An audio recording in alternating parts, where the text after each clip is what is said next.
Okay, today we're going to be starting our next unit going over plants. Today's going to be kind of a more basic introduction or overview type of lesson.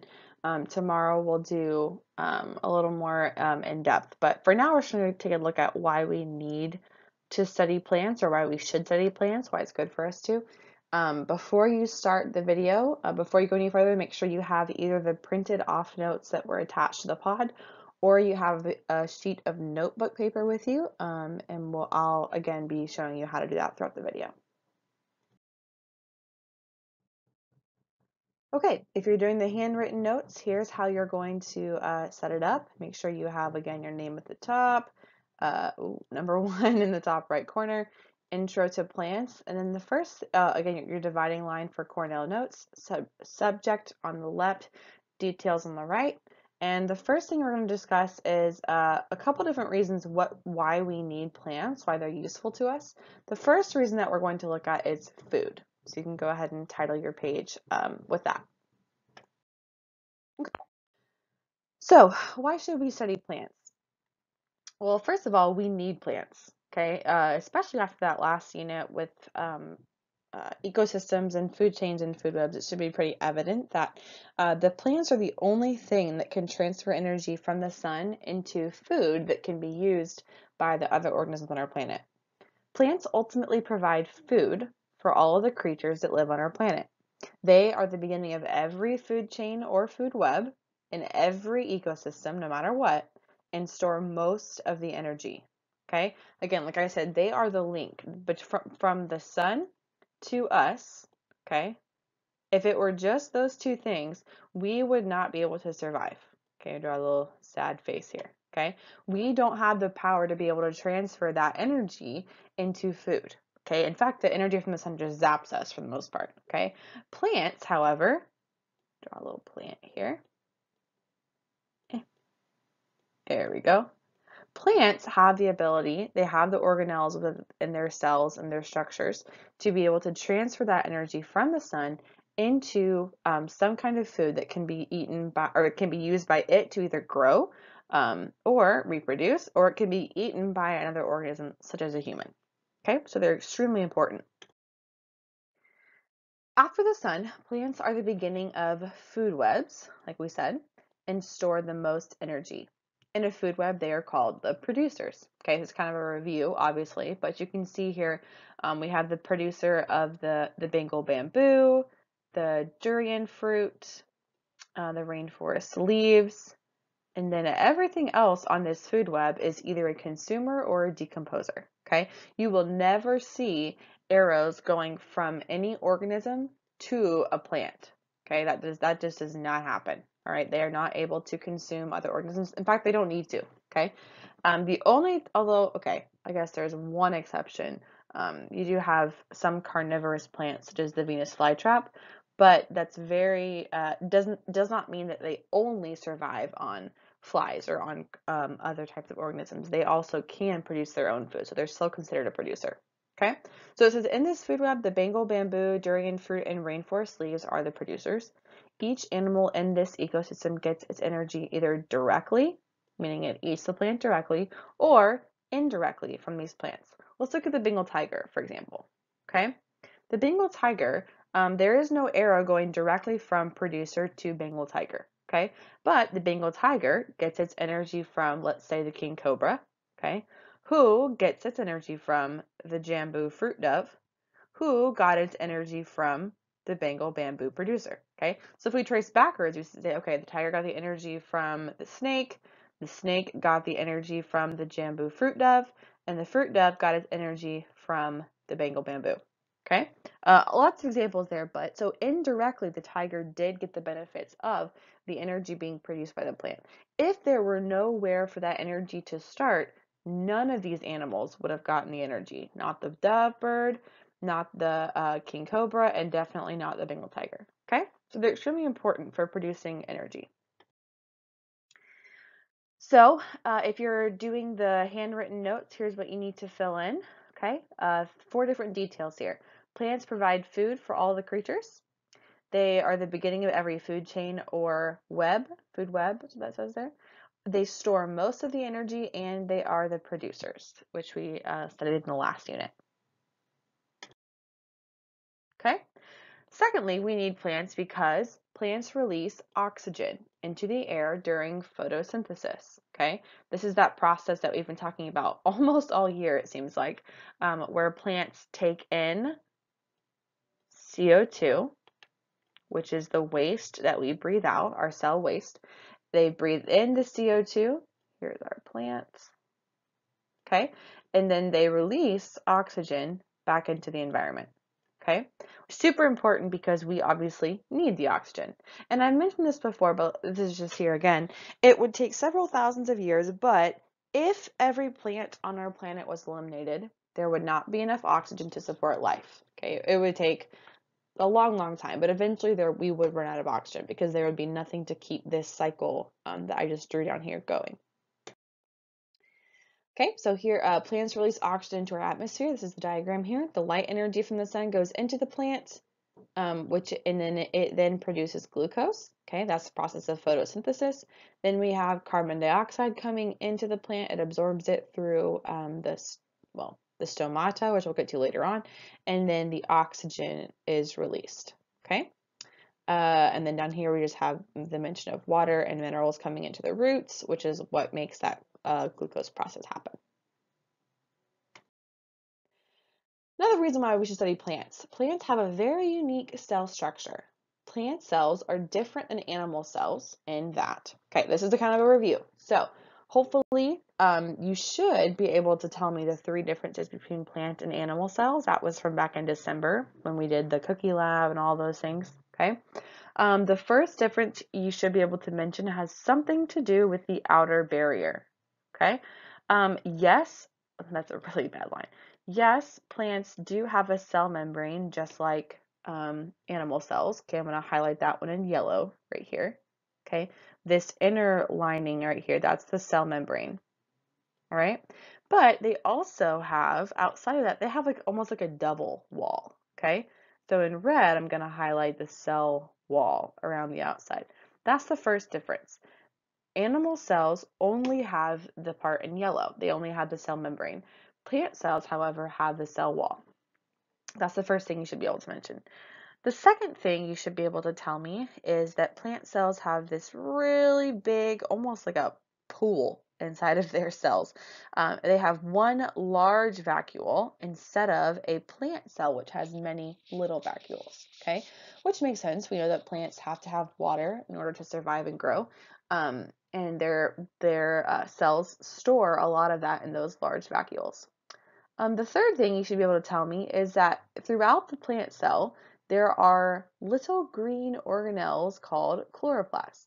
Okay, I'm doing them in red because you wouldn't be able to see them if I did them in green with this green background. But I don't know that this particular picture shows it. I don't know if that's what these little blobs are inside of the cell here. But plant cells will have chloroplasts. Now, the pigment inside of the chloroplast organelle, which is the chlorophyll, that is what allows the plant to be able to produce its own food. That's what gives it the ability to perform photosynthesis. Okay, so those are 3 differences: cell wall, large vacuole, chloroplast. There were others that we mentioned, like for example, the Golgi bodies do a different job in the plant cell than the animal cell, but those are the 3 big ones. Okay, so like we mentioned, they have cell walls, which we know are made of cellulose, another sugar that is produced during photosynthesis. We know they have chloroplasts, which are the organelles where photosynthesis takes place. Okay, and like we said, they also have a large vacuole for storage. If you're taking your notes by hand, here's where we are. We've added the details for why plants are important for oxygen. They release oxygen we breathe into the air during or the oxygen that we will eventually breathe into the air during photosynthesis. And then lastly, for their cell structure, their unique cell structure. They're unique. They are different from animal cells because they have a cell wall, have chloroplasts, and have a large vacuole. All right, another reason we should study plants is to learn about the world in which we live. Okay. Pretty neat fact, there are 250,000 plants. That's a lot of plants that have been studied and organized or classified. Okay, quite a few of them. Some of them you're more familiar with, roses, dandelions, oak trees, maple trees, grass, moss, bushes for that matter. But there are lots of them that we're not as familiar with. Lots of ones that, and in fact, even ones that, even species and variations of different classifications of plants that are still being discovered to this day. So there are plenty to be studied.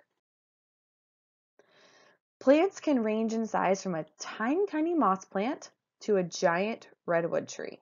Okay, plants are interesting in that they can go from being something super small to also in the same kingdom having organisms that are super big. Okay, in this picture here, on the top left, you can see this is a picture of moss. Okay, that is a type of plant. We're going to study moss actually in pretty good detail here in the next coming weeks, but you can see this picture is extremely zoomed in. So if I asked you to tell me how tall that moss is, man, you might say maybe 1 centimeter, maybe even a few millimeters, because the distance from that bark up to the top of the moss is not that big. But if you look in the picture in the bottom right, if you look at these picture of giant redwoods, this is an adult person.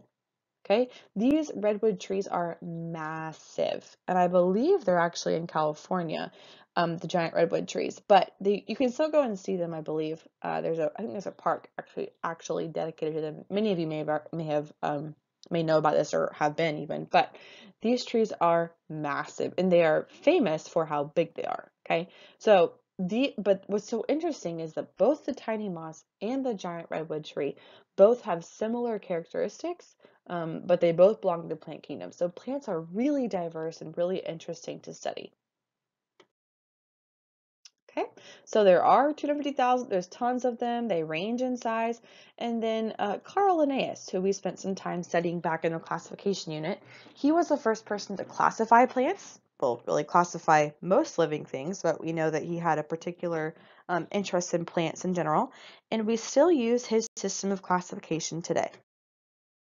Okay, hopefully you remember from the classification unit, but plants are in the plant kingdom. Okay, the Latin term for that would be plantae. And there are a couple characteristics about organisms in this kingdom. First of all, organisms in this kingdom are multicellular, okay, meaning they are made up of more than one cell.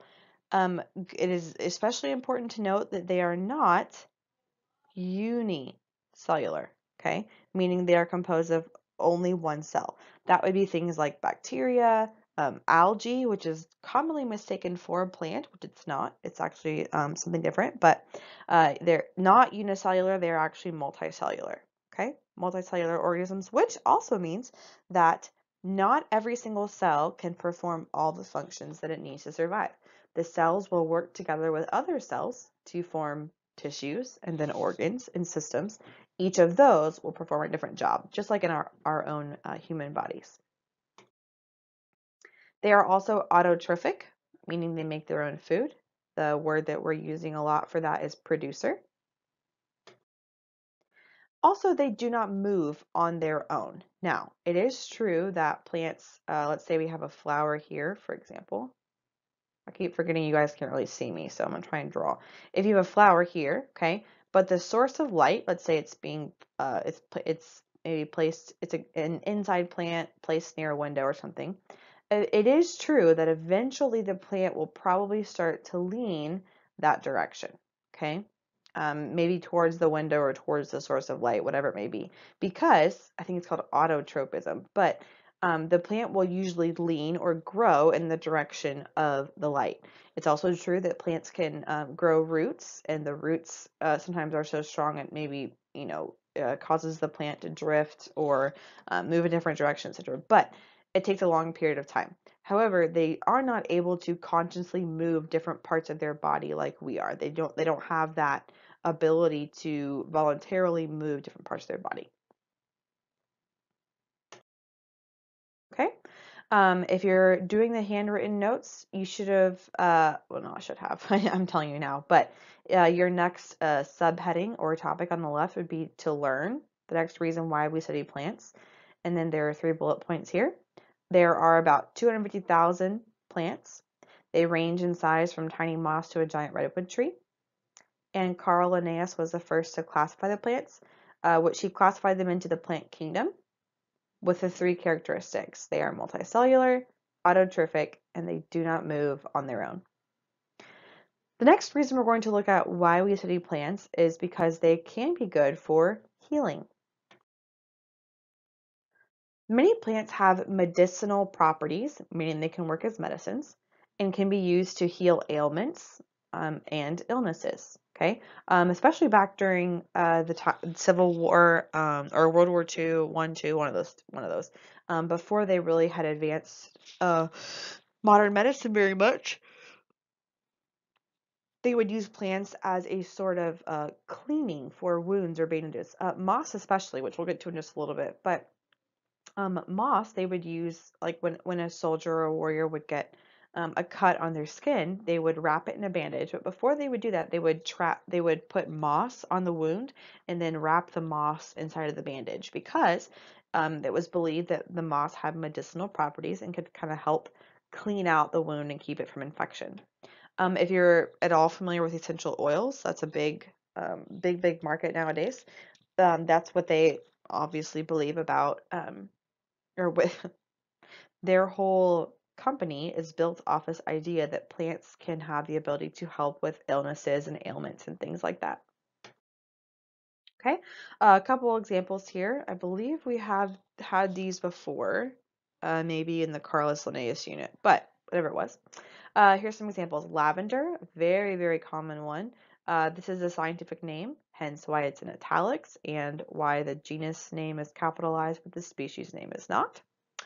Lavender has lots of good uses. It prevents fainting and allays nausea, meaning it can make your stomach feel better if you're feeling, kind of sick to your stomach. It can help reduce stress. It can also help you lower blood pressure and relax. A small amount has also been proven useful for skin diseases like eczema and psoriasis. Obviously not pure like concentrated lavender oil, but it can be mixed into applications and topical treatments and things. Dandelion is another good example. These are the little yellow weeds you commonly see in your yard. Again, scientific name. These can be used to improve liver function, treat infections, help with gallbladder problems, and even swelling. And then lastly on here I have garlic, which personally I do not like garlic that much. Well, maybe only a tad bit for flavoring, but I am not a huge garlic fan.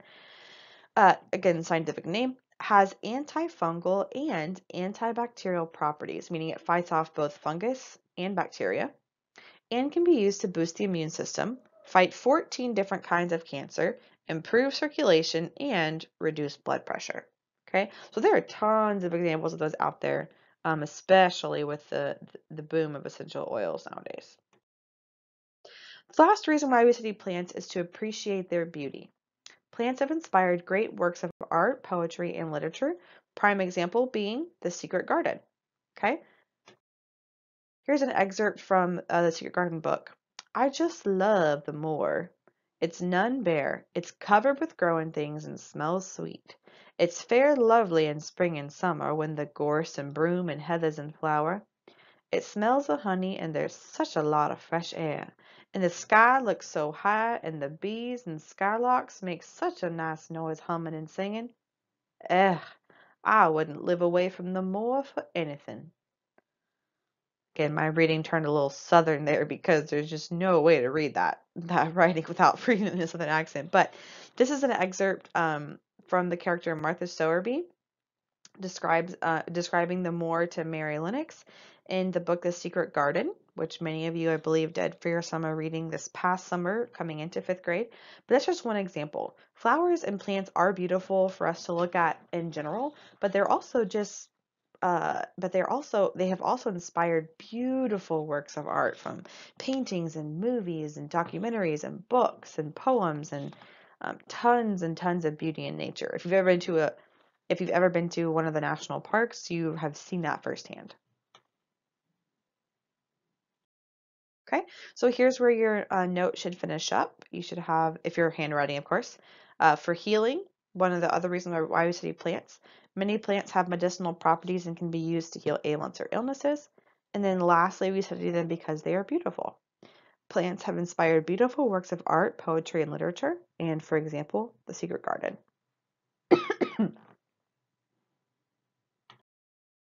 Okay, in this unit on plants, we will study a few different things, plant processes such as photosynthesis and the CO2 O2 cycle again. We'll review plant classification. There are so many plants. How do scientists keep it all in order? If you remember back in the classification unit when I gave you the chart where you had like the three boxes for kingdoms at the top, and then we went into kingdom eukaryote and had the four uh, kingdoms there. We had Animalia, then we had Plantae, and we had fungi and Protista, and then we went further into the animal kingdom. Well, now, instead of going into the animal kingdom, we're going to dive further into the plant kingdom. Okay, and just like you had that classification chart for the animal kingdom, you'll have the same thing, but this time for plant kingdom. It's pretty cool. Okay, we're also going to look at plant structures and specialized tissues and organs in plants. It is super interesting, like I said, those plant cells when they are working together to form um, tissues and then organs from there.